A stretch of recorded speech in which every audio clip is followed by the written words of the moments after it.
cause de rejet de sa candidature, Laurent Gbagbo sera le grand absent de la présidentielle du 31 octobre en Côte d'Ivoire. Acquitté depuis le 15 janvier 2019, il vit à Bruxelles en attendant un hypothétique retour conditionné par la délivrance d'un passeport. C'est depuis la capitale belge qu'il suit avec un intérêt particulier l'actualité de son pays depuis plusieurs mois. Monsieur le Président, bonjour. Bonjour, madame. Et merci d'accorder cet entretien exclusif à TV5 Monde. Comment allez-vous depuis que vous avez recouvré la liberté? Je me porte mieux. On est toujours mieux quand on est en dehors de prison que quand on est en dedans. Donc je me porte bien. Depuis le 15 janvier 2019, date de votre acquittement, vous vous tairez dans le silence. Pour quelles raisons avez-vous accepté aujourd'hui de parler? Vous savez, depuis mon arrestation, le 11 avril 2011, je n'ai pas parlé, sauf lors des interrogatoires devant la Cour pénale internationale. Je n'ai pas parlé et quand j'ai été acquitté, j'attendais d'être dans mon pays avant de parler. J'attendais d'être en Côte d'Ivoire avant de parler. C'est pourquoi depuis, je ne parlais pas. Mais aujourd'hui, la date du 31 octobre approche. Le 31 octobre, qui est le jour de l'élection, qui est le jour de la fin du mandat présidentiel. La fin d'un mandat présidentiel et le début d'un autre. Je vois que les querelles nous amènent dans un gouffre. Et en tant qu'ancien président de la République, en tant qu'ancien ancien prisonnier de la CPI, ancien comme politique connu, si je me tais, je ne serai pas responsable. Donc j'ai décidé de m'exprimer pour donner mon point de vue sur ce qui se passe en ce moment en Côte d'Ivoire et donner ma direction, celle qui me semble bonne. Alors on y reviendra, Monsieur le Président. Pour la présidentielle du 31 octobre, vous n'aviez pas fait acte de candidature, mais vos partisans ont déposé un dossier qui a été rejeté. Est-ce que vous avez été surpris par le rejet de votre candidature parce que vous ne remplissiez pas toutes les conditions? Madame, j'ai fait acte de candidature parce qu'une candidature ne peut pas être déposée sans l'accord de celui qui est candidat. Oui, mais quand je voulais dire que ce n'est pas vous-même qui avez déposé votre dossier comme l'ont fait tous les autres candidats. Oui, mais parce que j'étais loin.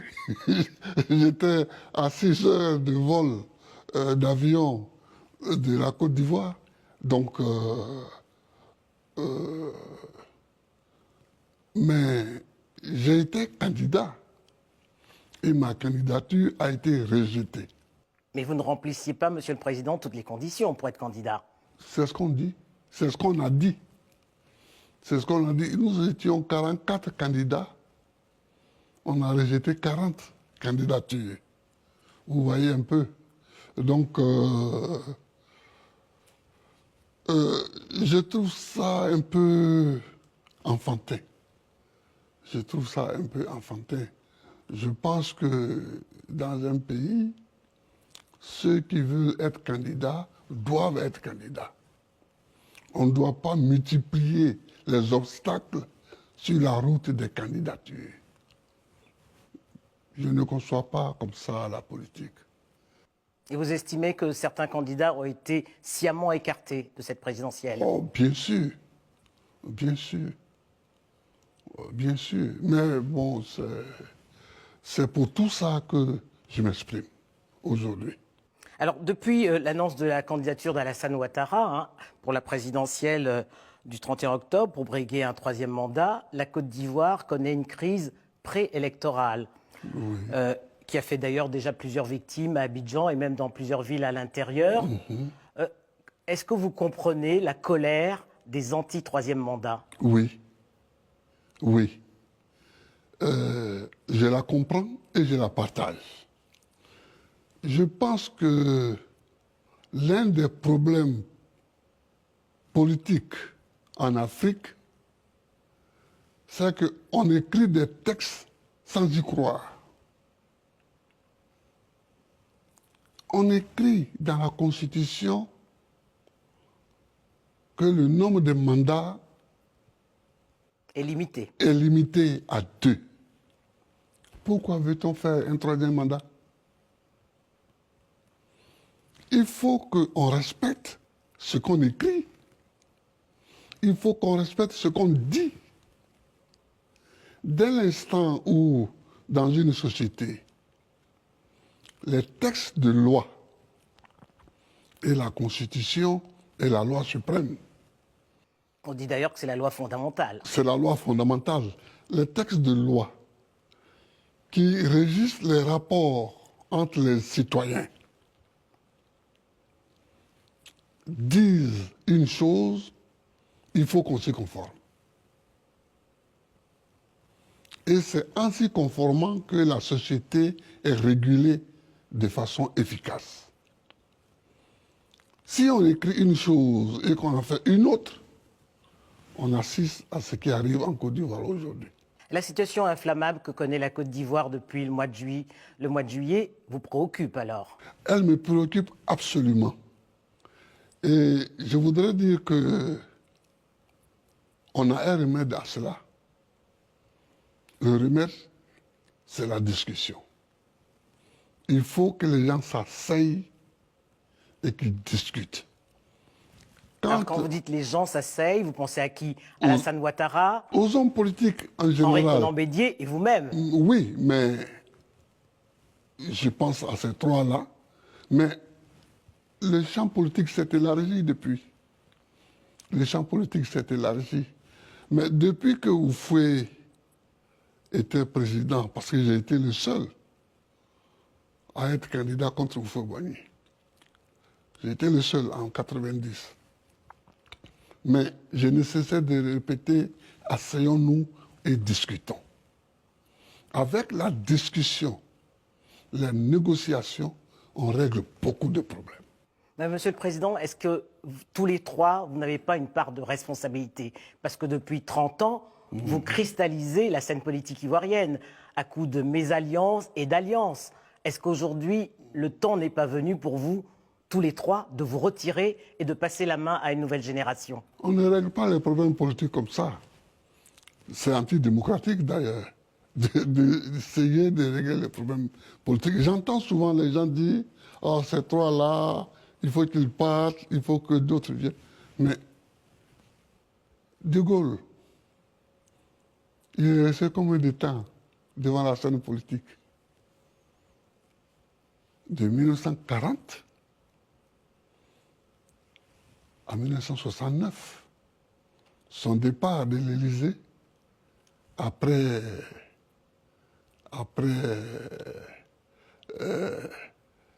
la défaite du référendum qu'il avait initié, François Mitterrand, il est resté combien de temps? 14 ans. Bon, non, 14 ans à l'Élysée. À l'Élysée, au pouvoir. Oui, oui, mais au devant de la scène politique, François Mitterrand était ministre depuis les années 40, 50, puis il est passé dans l'opposition, puis il est devenu président. Monsieur Chirac... Mais comparaison n'est pas raison, Monsieur le Président, parce que la situation de la Côte d'Ivoire est particulière, et vous le savez, depuis 1999, date du premier coup d'État, tous les trois, vous occupez la scène politique. Et aujourd'hui, ce qu'on entend, c'est que la jeunesse se dit « passer la main à une nouvelle génération ». La jeunesse ne dit rien du tout. Ce sont les autres qui parlent pour notre jeunesse. Mais je ne voudrais pas focaliser la discussion sur ce point parce que, bon, moi j'ai été bien en prison une décennie et la vie a continué. Donc, la vie peut continuer sans nous. Donc, mais je veux dire que poser le problème en ces termes-là, c'est encore tromper les Ivoiriens en leur disant, si ces trois-là s'en vont, tous les problèmes sont réglés. Or, non. Peut-être pas tous les problèmes, mais une grande partie des problèmes. Alors, qu'est-ce que vous proposez pour renouer les fils du dialogue entre Alassane Ouattara et les principaux leaders de l'opposition dont vous faites partie? Oui, c'est-à-dire que il faut une auto-éducation. Il faut que les gens comprennent que dans la démocratie, on se donne des règles. On n'est pas d'accord. Dans la démocratie, d'abord, on se rend compte qu'on n'est pas d'accord. C'est la première chose qui fonde la démocratie. On n'est pas d'accord. Mais on vit ensemble dans un pays. En bonne intelligence. Oui, donc on doit vivre en bonne intelligence. On doit se donner des règles. On doit se donner des règles. Et une fois qu'on se donne des règles, il faut les respecter. C'est ça. Il faut les respecter. Si on ne peut pas respecter les deux mandats, ben qu'on ne l'écrive pas dans la Constitution. Vous comprenez? Si dans la Constitution, il était au temps de Feu-Boigny, il n'y avait pas de limitation de mandat. C'était le parti unique aussi. Hein. C'était le parti unique, mais il n'y avait pas de limitation de mandat. Quand il n'y a pas de limitation de mandat, on s'attend à tout. Mais quand il y a une limitation de mandat, aux États-Unis, il n'y avait pas de limitation de mandat au départ. C'est après Roosevelt qu'on a limité les mandats. Roosevelt lui-même, je crois, a fait 3 mandats. Vous comprenez? Donc, la limitation des mandats n'est pas obligatoire. Mais moi, je la souhaite. Je souhaite qu'on limite les mandats. Mais Et qu'on la respecte. Oui, mais une fois qu'on a limité les mandats, il faut, dans la Constitution, il faut qu'on respecte cette limitation des mandats. Alors, face à ce qu'elle appelle justement la dérive du pouvoir, hein, l'opposition ivoirienne fait bloc, et elle appelle à la désobéissance civile, Oui. un mot d'ordre que Alassane Ouattara n'entend pas, puisque ça ne l'a pas fait reculer. Et d'ailleurs, ses partisans au RHDP disent du 31 octobre, un coup KO, une victoire au premier tour. Bien sûr. Qu'est-ce qu'il faut, qu'est-ce qui nous attend au lendemain du 31 octobre? La catastrophe. Ce qui nous attend, c'est la catastrophe. Et c'est pourquoi je parle. Il faut qu'on sache que j'ai parlé. Il faut qu'on sache que je ne suis pas d'accord pour aller pièce de point lié à la catastrophe. Pour qu'on sache que j'ai dit qu'il y avait autre chose à faire. Il faut discuter. J'ai été élu président de la République le 22 octobre 2000. Le 19 septembre 2002, c'est-à-dire moins de 2 ans après, une rébellion éclatait. Il y avait 2 choix. Ou bien choisir la lutte militaire à outrance contre les rebelles, ou bien négocier. Vous avez choisi de négocier avec les accords de Marcoussis. J'ai choisi de négocier. Avec les accords de Marcoussis. Il y a eu les accords de Marcoussis. De Ouagadougou. Il y a eu la réunion de Kléber. Il y a eu 3 réunions à Accra. Et Ouagadougou. Il y a eu... Ouagadougou, c'était le dernier accord. Il y a eu des négociations à Lomé. Il y a eu 2 réunions à Pretoria, En Afrique du Sud. en Afrique du Sud. Vous voyez, il y a eu plusieurs réunions partout. Même la veille du jour du deuxième tour, j'étais au deuxième tour contre Alassane Ouattara. C'était un dimanche. Mais la veille, le samedi, nous négocions encore. Blaise Compaoré, le facilitateur, est venu ce samedi. Nous avons passé la demi-journée à négocier et il est reparti à la nuit tombante. Vous comprenez? Donc, une négociation, elle s'impose quand il y a une crise. À ce propos, Monsieur le Président, qu'avez-vous pensé des missions de bons offices conduites par la CEDEAO et du mutisme de l'Union africaine? Je voudrais pas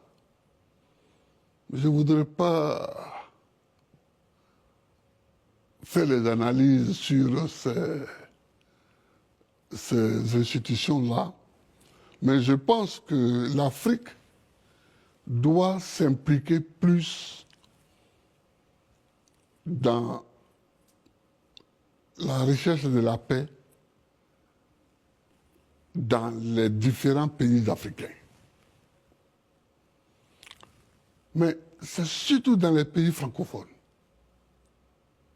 qu'il y a des crises de ce genre. Vous voyez? Et comment vous l'expliquez? Peut-être à cause de notre histoire particulière avec la France, ou bien à cause de la forme qu'a prise notre décolonisation. Et aussi un peu de la faute des hommes politiques. Oui, et beaucoup de la faute des hommes politiques. C'est beaucoup. Mais le tout se tient. Le tout se tient.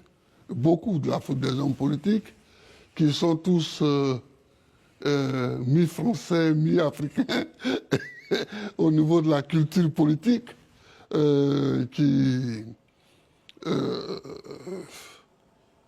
prennent à tout bout de champ des exemples mauvais d'ailleurs sur la France.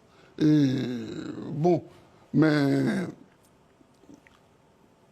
premièrement, il faut se dire que quand il y a une crise dans un pays, c'est la faute principalement aux dirigeants de ce pays.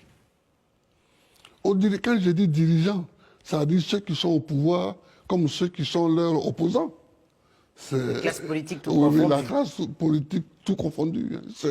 Il ne faut pas se leurrer. Mais est-ce qu'il est encore possible que tous les trois, notamment tous les grands acteurs politiques que vous êtes, Alassane Ouattara, vous-même et Henri Konan Bédié, vous vous asseyez autour d'une table pour faire la paix? En ce qui me concerne, je suis toujours dans une position de paix. Je n'ai jamais fait la guerre à personne. Bon, donc, je n'ai pas de problème de ce côté-là. Mais il faut élargir. Il n'y a pas que ces trois-là aujourd'hui qui sont audibles. Non, certainement, oui. mais il y a quand même que tous les trois, depuis 1999, oui. vous êtes toujours au cœur des crises Oui, qui et reviennent. on le sera encore peut-être. Et on le sera encore peut-être. Parce que, comme je vous l'ai dit tout à l'heure, on ne tourne pas la page, les pages politiques comme ça. Ça ne se décrète pas. Oui, ça ne se décrète pas. Il y a la nature, il y a la politique elle-même, il y a beaucoup de choses. Mais il faut avoir la capacité de faire la paix. Et faire la paix, faire l'union, ça ne veut pas dire se réunir dans un magma qu'on appelle gouvernement d'union nationale. Moi, j'en ai dirigé plein de gouvernements d'union nationale. Mais tout en sachant qu'ils ne donneraient rien. Parce que... Fouette disait que la paix, ce n'est pas un mot, c'est un comportement. C'est un comportement. Il faut avoir un comportement de paix. C'est-à-dire, ce qui se passe, c'est le non-respect des règles qu'on se donne. Vous savez, si on se donne des règles, qu'on les respecte, les mêmes peuvent être là jusqu'à 80 ans, 90 ans. On ne le sentira même pas. Parce qu'on respecte les règles. Donc il n'y a pas de crise. Mais si on se donne des règles, et qu'on les foule aux pieds, respecte, même si les messieurs ont 40 ans, ou les messieurs ont 40 ans ou 45 ans, ils vont agacer. Vous comprenez, madame? Ce n'est pas donc une question d'âge biologique, c'est une question d'âge intellectuel politique. Il faut... et presque de moralité également. Et de moralité également. Il faut que les Africains, en général, Respectent leurs paroles. respectent leurs paroles, respectent leurs écrits. Leurs écrits, surtout la Constitution. Aujourd'hui, la cause de ce qui se passe là, c'est le non-respect De la loi fondamentale. de la loi fondamentale. C'est ça qui est c'est pas parce que des candidats ont été éliminés, mais c'est le non-respect de la Constitution. Dans un monde idéal, Monsieur le Président, vous, après votre acquittement, vous seriez rentré en Côte d'Ivoire. Oui. Mais est-ce que vous comprenez le fait que les autorités ivoiriennes ne vous aient pas accordé votre passeport, vous, en tant qu'ancien président de la République? Je ne les comprends pas. Enfin, je les comprends. Mais c'est une mauvaise manière de vivre, ça. Ça fait partie des règles non respectées. Parce que même dans nos villages, quel que soit le pays africain, quelqu'un qui vient de prison, on ne lui interdit pas de rentrer dans son village. On lui dit d'abord Yako. Oui, on vient et on lui dit d'abord Yako. Chacun lui apporte du riz, de l'huile, de la viande, etc., etc., etc. Et si on a des problèmes à régler avec lui, après qu'il se soit installé, on les règle. Mais Alassane Ouattara affirme que les choses seraient en train de s'arranger et il suffirait que vous en parliez tous les deux. Mais alors, où et quand? Salut le président. Moi, je ne suis qu'un prisonnier. Un ex. Oui, mais tant que je ne suis pas rentré chez moi, je me considère encore un tout petit peu comme un prisonnier. J'ai été acquitté, mais tant que je ne suis pas rentré dans mon pays, cet acquittement a un goût d'inachevé. Vous comprenez, madame? Voir l'ex-président de la République aller dans l'ambassade de Côte d'Ivoire demander Un passeport. un passeport, c'est un peu honteux pour le pays, non? En effet. C'est un peu honteux pour le pays. Il y a des choses qui se font quand on est éduqué, quand on est civilisé, quand on mène une politique correcte. Vous diriez qu'Alassane Ouattara manquait d'élégance à votre égard? Beaucoup d'élégance. Il manque vraiment d'élégance. Il manque d'élégance, mais bon, on ne refait pas un homme. Hein. On ne refait pas un homme, mais ce n'est pas grave ce qui me concerne personnellement. C'est ce qui concerne le pays qui est grave. Moi qui me donne mon passeport ou pas, si je veux rentrer au pays, je rentre. Parce que pour rentrer chez soi, c'est pas compliqué. Mais je ne veux pas rentrer et provoquer des palabres, comme on dit. Provoquer Des tensions. des tensions, des antagonismes. Une fois au pays, voilà, les militaires sont là, devant le domicile de Gbagbo, les policiers sont ici. Je ne veux pas provoquer ça. C'est pourquoi je ne suis pas rentré. Sinon, rentrer dans mon pays, c'est facile. C'est facile. Même quelqu'un peut me donner un passeport. D'un autre pays. Un autre pays peut me donner un passeport avec lequel je peux rentrer. Mais est-ce que vous accepteriez la main tendue d'Alassane Ouattara aujourd'hui pour régler cette question, notamment du passeport? Mais on n'a pas besoin de négocier pour ça, pour le passeport. C'est un droit. Mais c'est un droit. Un droit, ça ne se négocie pas. Ce qu'il faut négocier, c'est la paix qui est menacée en Côte d'Ivoire. C'est ça qu'il faut négocier. Et pour ça, je les appelle tous à se rassembler, à s'asseoir, lui d'abord,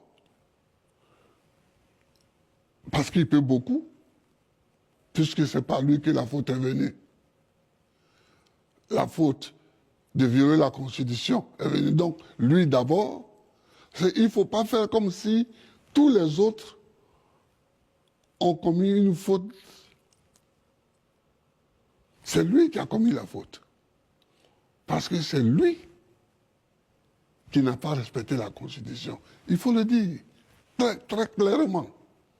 Et donc, les autres qui se révoltent parce que leur bien commun a été déchiré, leur bien commun qui est la Constitution a été déchiré, eux, on ne peut pas leur imputer la même faute qu'à lui. La faute majeure, c'est lui. Et il faut le dire clairement. Il faut le lui dire clairement. Vous comprenez, madame? Voilà.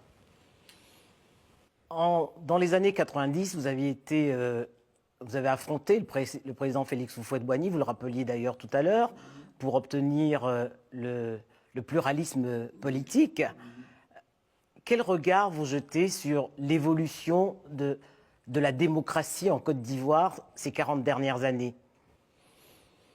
On a fait beaucoup de progrès. Mais depuis 10 ans, tous les progrès en matière de démocratie sont en train de s'écrouler. La faute à qui? Mais au pouvoir qui est là depuis 10 ans. Par exemple, quand j'ai été candidat contre Houphouët-Boigny, c'est le ministre de l'Intérieur qui a organisé les élections. Bon, j'ai perdu, parce que c'était quand même Houphouët. Mais après, il y a eu les législatives. Après, il y a eu les élections de 95 avec Bédier, Houphouët était parti, etc. Mais c'est à ce moment-là que nous avons lancé le mot d'ordre de remplacer le ministère de l'Intérieur par une commission électorale. Indépendante. Indépendante. Et tous les partis d'opposition dans l'Afrique francophone, parce que j'étais en rapport avec ceux de l'Afrique francophone. Se sont inspirés de l'expérience ivoirienne. Oui, mais peut-être on regardait aussi leur propre vécu. Et c'est devenu un mot d'ordre total en Afrique. Et on a mis sur pied dans tel pays, dans tel autre pays, dans tel pays, on a mis sur pied des commissions électorales indépendantes. Pour autant, ça ne fait pas des scrutins apaisés, Monsieur le Président. Oui, mais on s'est rendu compte, on se rend compte aujourd'hui, on se rend compte que les défauts qu'on reprochait aux différents ministères de l'Intérieur, on les retrouve Au sein de la commission au électorale sein indépendante. de la commission électorale indépendante. Donc c'est une question d'homme. Donc, il faut réfléchir encore. Ce n'est pas l'institution, mais ce sont les hommes qui la font. Voilà. Il faut réfléchir encore et trouver des solutions nouvelles pour résoudre ces problèmes nouveaux. Voilà. Et il faut le faire. Monsieur le Président, cet entretien tire à sa fin. Ça fait 9 ans que les Ivoiriens ne vous ont ni vu ni entendu. Qu'est-ce que vous voudriez leur dire à la veille de cette date cruciale du 31 octobre? Quel message? Merci, madame. Discuter, négocier, parler ensemble. Il est encore temps de le faire? Toujours. Il est toujours temps de le faire. Il est toujours temps de parler. D'abord, je voudrais dire aux Ivoiriens que dans ce combat qui se mène aujourd'hui autour du troisième mandat, je suis, moi, Laurent Gbagbo, ancien chef d'État, ancien prisonnier de la CPI, je suis résolument du côté de l'opposition. Je suis résolument dans l'opposition à la pratique qui se fait aujourd'hui. Vous avez choisi votre camp. À la pratique du troisième mandat. Je suis résolument dans l'opposition. Mais étant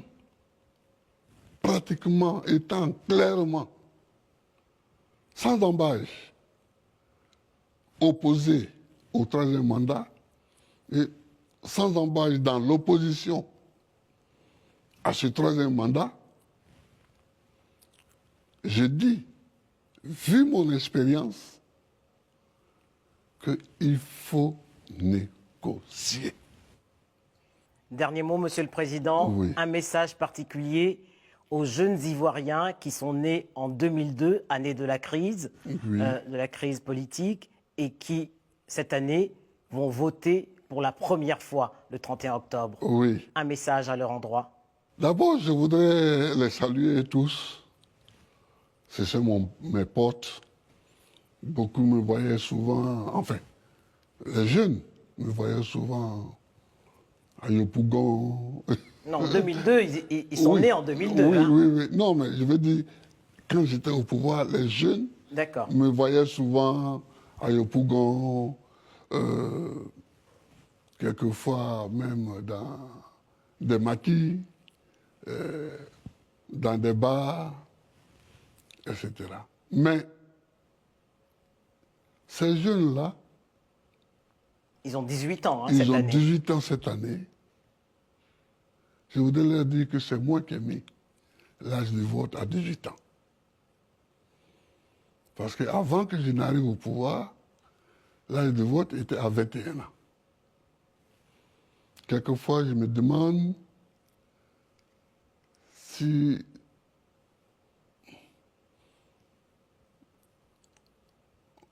on n'a pas loupé le coche, s'il ne fallait pas mettre ça à 17 ans ou à 16 ans comme dans certains pays. Mais bon, 18 ans, c'est quand même un progrès. Un progrès. Si dans la réflexion, on verra si plus tard il faut descendre encore l'âge de vote. Donc je leur dis que ce pays-là, c'est leur pays. Nous, qui avons aujourd'hui un certain âge, mais surtout nous, qui sommes de cette classe politique qui a géré le pays depuis Houphouët-Boigny jusqu'à maintenant. Notre travail, notre rôle, c'est de faire en sorte que, après nous, nous laissions aux générations futures un pays avec des règles claires et respectées. Pour que ces règles-là soient claires, il faut qu'elles soient écrites. Parce que verba volent, scripta manent. Hein, les mots s'envolent, mais les écrits restent. Donc, il faut que nous laissions des règles claires. Mais il faut que nous donnions l'exemple du respect de ces règles. C'est surtout ça. Aujourd'hui, en France, en Belgique, je dis c'est bon parce que nous sommes en Europe occidentale ici. Je suis en Belgique ici, la France est à côté. Quand on annonce la date d'une élection, elle ne résonne pas, cette date-là, comme une guerre civile qui approche. Il n'y a pas de guerre civile qui approche, parce qu'il n'y a pas de règles nouvelles. Les règles sont établies une fois pour toutes. Et on les respecte. Et on les respecte. Or, chez nous, chacun vient et change la Constitution. Chacun vient et change la Constitution. Les Américains ont leur Constitution depuis la fin du XVIIIe siècle. C'est la même Constitution. Les Français ont la Constitution de la Ve République depuis 1958. Et elle est là. Nous, depuis 1960, en Côte d'Ivoire, on est déjà à la 3e Constitution. Vous comprenez? Donc, il faut que nous laissions des règles claires, donc écrites, et surtout que nous laissions l'exemple des gens qui respectent les règles. C'est comme ça que nous laisserons aux générations futures une Côte d'Ivoire apaisée, paisible et qui marche vers le développement. Merci, Monsieur le Président. Merci, Madame.